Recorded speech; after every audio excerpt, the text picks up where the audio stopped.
Magandang araw, Occidental Mindoro. Magandang araw, mga buraw.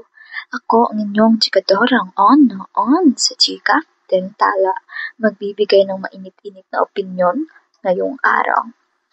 Naaalala niyo pa ba ang linya ng isang estudyante bago siya patayin ng walang awa? Tama na po, may exam pa po ako bukas. Si Kian de los Santos, isa sa mga biktima noong kasagsagan ng war on drugs na isinakatuparan sa kamay ng mga Duterte. Hanggang ngayon, maraming pamilya pa rin ng mga biktima ang sumisigaw ng hustisya. Pero sa pamilyang malakas ang kapit sa kapangyarihan, mahirap itong makamit ng biglaan. Unti-unti namang nakukuha ang katarungan dahil sa mga sikretong nabubunyag at sa mga kasong ikinaharap.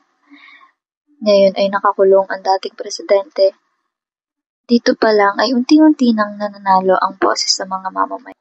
Muli, ako ang inyong chikadora on sa chika, nagbibigay ng mainit-init na opinyon ngayong araw.